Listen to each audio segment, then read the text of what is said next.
اس لیے میرے نبی نے فرمایا سب سے اعلیٰ درجے کا مسلمان وہ ہے جو بیوی سے اچھا سلوک کرے۔ یہ اس کے اندر وجہ کیا ہے؟ سب سے مشکل ہوتا ہے بیوی کو برداشت کرنا، اور سب سے مشکل ہوتا ہے بیوی سے اچھا سلوک کرنا۔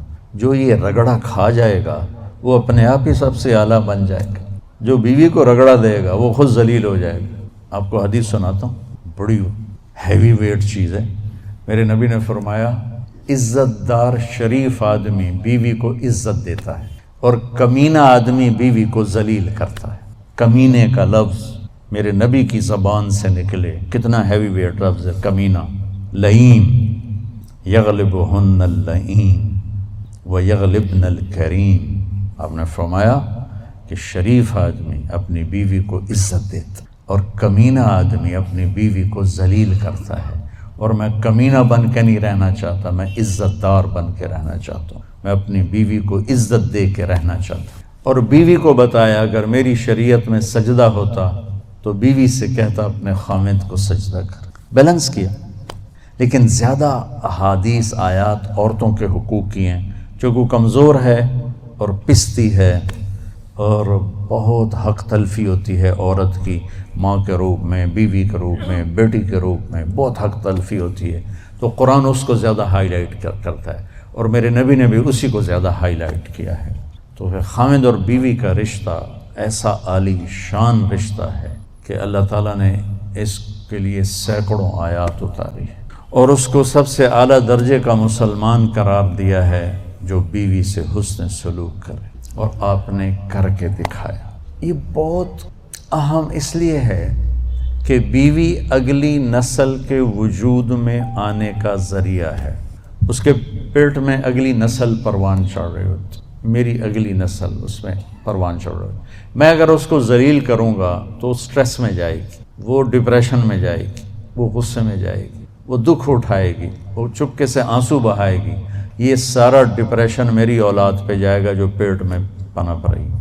اس وقت بچوں کے ڈاکٹر سائیکائٹرسٹوں کی لائن لگی ہوئی ہے کہ ہمارے بچے پیدائشی سٹریس اور ڈپریشن کا شکار پیدا ہو رہے ہیں، کیونکہ ماں ہمارا، معافی چاہتا ہوں، ہمارا سسرالی معاشرہ بہت ظالم ہے۔ سسرالی معاشرہ وہ کسی برادری کا ہو، سندھ، پنجاب، بلوچستان، پاکستان، بہت ظالم قسم کا معاشرہ ہے، اور اس میں بہت کم گھرانے ایسے ہیں جو آنے والی کو، بیوی کو عزت دیتے ہیں۔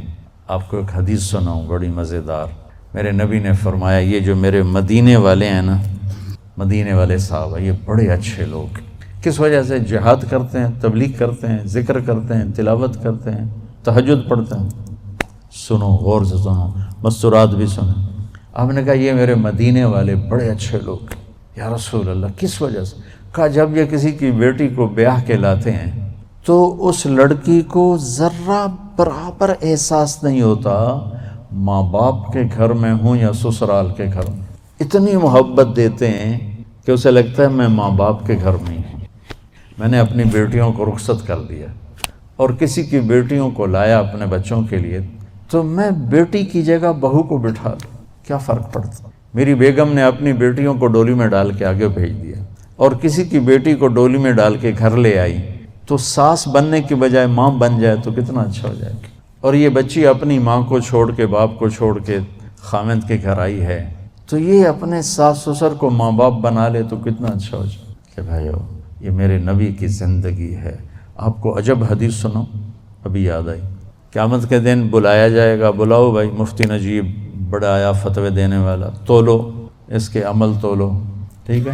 طارق جمیل کو بلاؤ، بڑا بھاری خطیب بنا پھرتا ہے، اس کے عمل تولو۔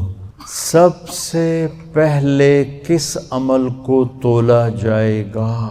دوبارہ، سب سے پہلے کس عمل کو تولا جائے گا؟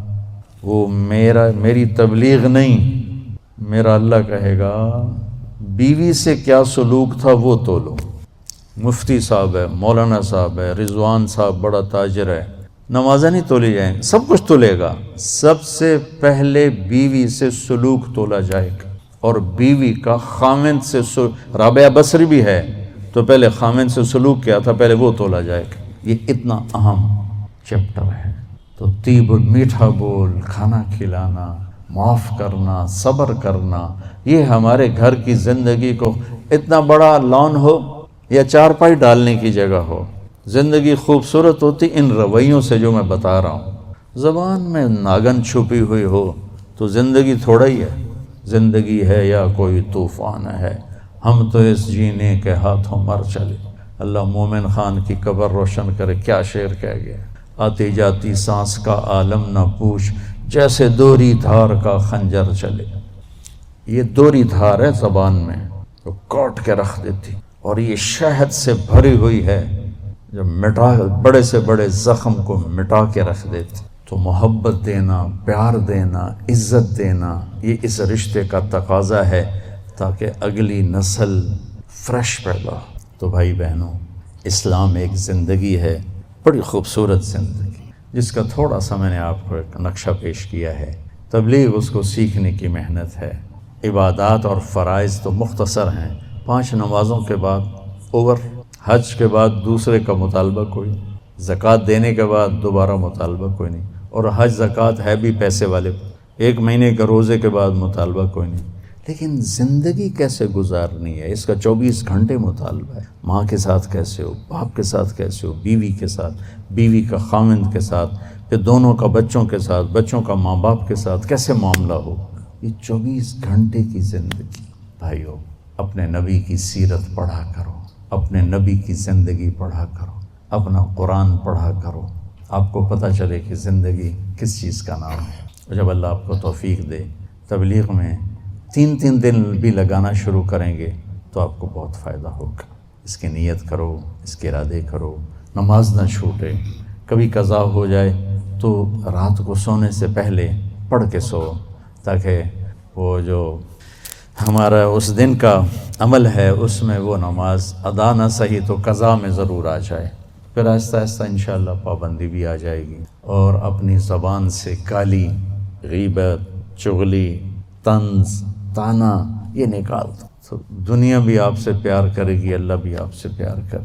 تو سارے بھائی بہن نیت کرتے ہو، خرد کا زاد راہ بنا، اور حجاج کی یہ خدمت، ان کے حق میں جنت کے فیصلے کروا، اور یا اللہ حج کے بعد اپنی زندگی، اپنی منشا کے، یا ہماری زندگی اپنی منشا والی بنا دے، ہمارے اخلاق اچھے کر لے، ہمارے معاملات اچھے کر دے، ہماری عادات اچھی کر دے، ہمارے گھروں میں محبتیں پروان چڑھا دے، نفرتوں کو ختم فرما دے، جو ہمارے ایمان پہ آگے چلے گئے ان کے درجے بلند فرما، ان کی بخشش فرما، ان کو جنت الفردوس عطا فرما۔ جب ہمارے جانے کا وقت آئے تو ایمان پہ عافیت سلامتی والا خاتمہ نصیب فرما۔ ان آنے والے خواتین و حضرات کو بہت جزائے خیر عطا فرما۔ وصلی اللہ تعالی النبی۔